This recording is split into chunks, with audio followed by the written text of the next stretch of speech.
శ్రీమాత్రే నమ. జయ గురు దత్తాత్రేయ నమ.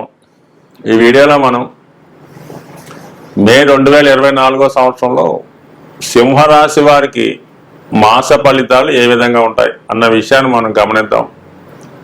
మరి మే నెలలో ముఖ్యమైన గ్రహాలు మార్పు సింహరాశి వారికి చాలా అనుకూలంగా రావడం జరిగింది. ముఖ్యంగా గురుగ్రహం దశమ స్థానంలోకి రావడం, అలాగే కుజుడు అష్టమ స్థానంలోకి రావడం, ఇవి ఒక అనుకూలమైనటువంటి మార్పులుగానే చెప్పచ్చు. ఎందుకంటే ఈ రెండు కూడా సింహరాశి వారికి అనుకూలమైనటువంటి గ్రహాలు. కుజుడు ఈ రాశి వారికి యోగకారకుడు. అలాగే రాష్ట్రాధిపతి రవి మే నెల 14 వరకు ఉచ్చస్థానంలో ఉండడం, మే 14 తర్వాత దశమ స్థానంలోకి రావడం, ఇవన్నీ కూడా స్వతంత్ర వృత్తుల్లో ఉన్న వాళ్ళకి, రాజకీయ రంగంలో ఉన్న వాళ్ళకి అధికార స్వీకారం, పదవీ యోగం, అధికార హోదా లభించే అవకాశాలు ఉన్నాయి. ముఖ్యంగా గురువు దశమ స్థానంలోకి రావడం వల్ల, అంటే ఇక్కడ రెండు రకాలుగా మనం ఈ విషయాన్ని మనం గమనించవచ్చు. గురువు పంచమాధిపతి, అలాగే దశమాధిపతి, అష్టమాధిపతి. అంటే ఈ రెండు ఫలితాలు గురువు మీకు సంవత్సరంలో ఇవ్వడం జరుగుతుంది. పంచమాధిపతిగా మీకు సంతానం సంబంధించిన విషయాల్లో అనుకూలత, మీ టాలెంట్కి తగిన గుర్తింపు, ఇవన్నీ వృత్తిలో కనబడుతుంటాయి. అలాగే అష్టమాధిపతిగా ఆకస్మిక సంఘటనలు, విజ్ఞానం పెంచుకోవడం, ఆరోగ్యం బాగుపడడం, కొత్త విషయాలు తెలుసుకోవడం, ఇలాంటివి జరుగుతుంటాయి. అంటే ముఖ్యంగా ఇది ఎందుకు ప్రస్తావించడం జరిగిందంటే, దశమ స్థానంలోకి అష్టమాధిపతి వచ్చినా, పంచమాధిపతి వచ్చినా వృత్తిలో కంపల్సరీగా మార్పు రావడం జరుగుతుంది.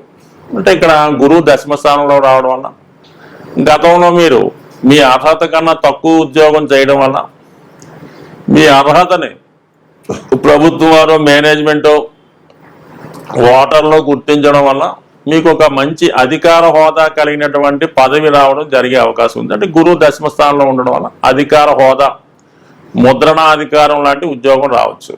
అది ఒక పాయింట్.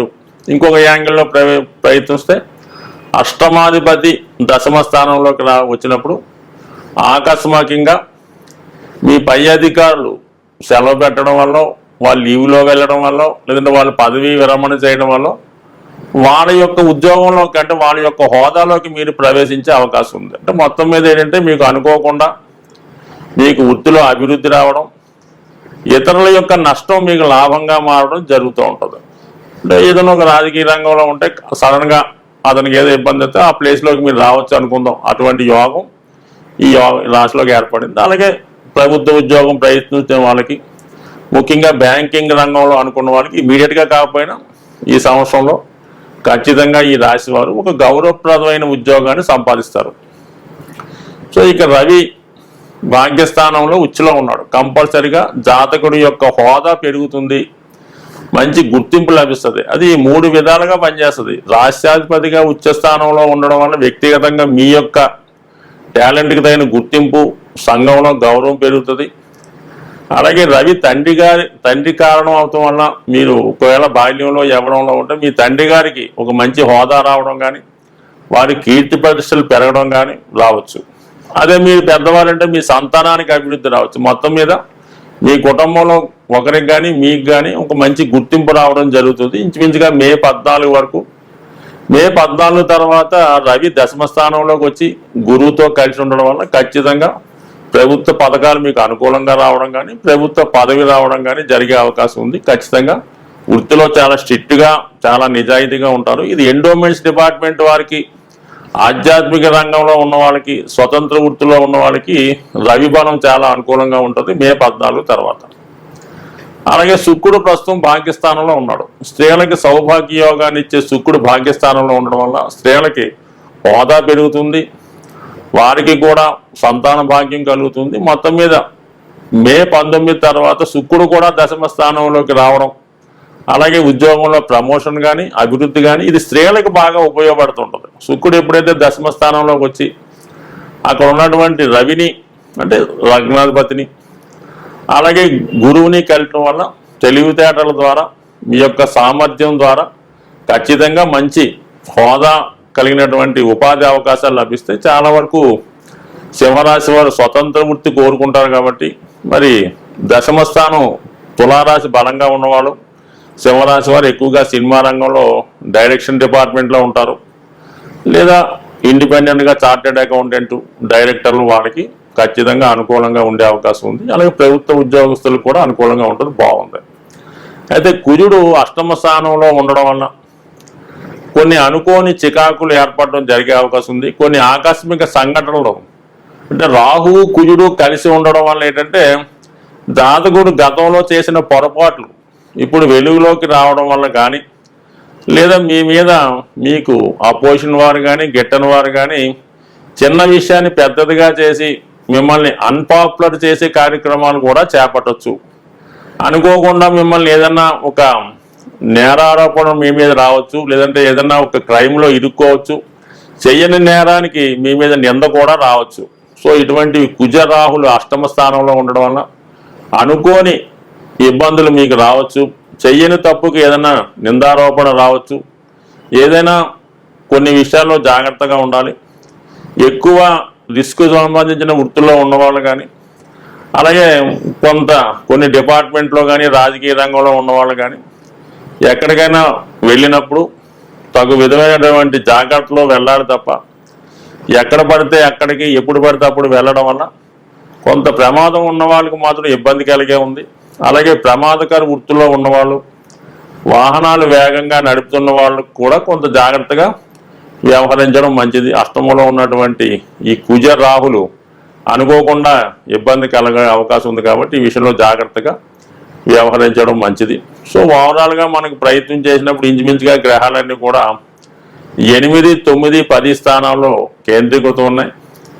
మరి 9, 10 స్థానాలు మంచిగా కానీ అష్టమంలో 3 గ్రహాలు సంచరించడం, ముఖ్యంగా ఈ మే 10వ తారీఖు తర్వాత మే 10వ తారీఖు నుంచి జూన్ 1వ తారీఖు వరకు మరి అష్టమ స్థానంలో కుజరాహుల కలయిక ఈ సింహరాశి వారికి ఖచ్చితంగా ఒక బ్లేమ్ కానీ, ఒక నేరారోపణ కానీ, లేదంటే ఏదన్నా చికాకులు ఇరుక్కోవడం కానీ, ప్రమాదం కానీ జరిగే సూచనలు ఉన్నాయి. కాబట్టి చాలా జాగ్రత్తగా ఉంటూ ఎక్కువగా దైవ ప్రార్థన, హనుమాన్ ఆరాధన, సూర్య నమస్కారం లాంటివి చేసుకోవడం వల్ల కొంత అనుకూలంగా ఉంటుంది. పైపెచ్చి ఏంటంటే ఈ కుజుడు అష్టమ స్థానంలో ఉంటూ రాహుకేతు యాక్సెస్లో ఉండడం ఇవన్నీ కూడా కొంత ఇబ్బందిని తెలియజేస్తున్నాయి. కుటుంబ స్థానంలో ఉన్నటువంటి కేతువు కొంతవరకు కొంత జాగ్రత్తగా ధనాన్ని ఖర్చు పెట్టవలసి ఉంటుంది. అదే దగ్గర వాళ్ళే సొంత వాళ్ళే మీకు మోసం చేసే అవకాశాలు కూడా ఉంటాయి. కాబట్టి ఈ సమయంలో మీరు ప్రతి వారిని నమ్మడం కూడా అంత శ్రేయస్కరమైన విషయం కాదు. కాబట్టి ముఖ్యంగా దగ్గర వాళ్ళని అసలు నమ్మడం అంత మంచిది కాదు.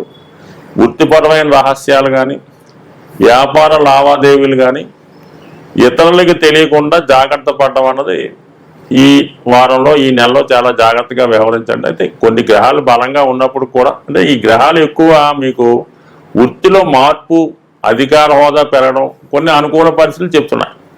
అలాగే కొన్ని అనుకోని చికాకులు ఏర్పడుతున్నాయి. సో ఏదన్నా మంచిని మనం చక్కగా ఆస్వాదించవచ్చు. కానీ చెడు కార్యక్రమాలు పోవాలంటే ఆ సంబంధించినటువంటి గ్రహాలకి మనం పరిహారం చేసుకోవడం మంచిది. అంటే రాహుగ్రహ అనుగ్రహం కోసం వీలైతే దుర్గా అమ్మవారి ఆలయ దర్శనం చేసుకోవడం, ఏదైనా ఒక పుణ్యక్షేత్రంలో అక్కడ ఉన్నటువంటి దేవాలయంలో శివుడికి అభిషేకం చేయించుకోవడం కానీ, చండీ హోమం లాంటిది చేయించుకోవడం కానీ చేసుకోవడం. కుజుడు అనుగ్రహం కావాలంటే కంపల్సరిగా మరి సుబ్రహ్మణ్య స్వామి ఆరాధన, హనుమాన్ చాలీసా పారాయణ, అలాగే వారి ప్రాంతాలను బట్టి వాళ్ళ ప్రాంతానికి దగ్గరగా ఉన్నటువంటి సుబ్రహ్మణ్య క్షేత్రాన్ని కానీ హనుమత్ క్షేత్రాన్ని కానీ దర్శించడం వల్ల విధి విధానంగా ముఖ్యంగా సింధూరంతో ఆంజనేయ స్వామిని పూజించడం వల్ల ఎంత గొప్ప ఇబ్బంది అయినా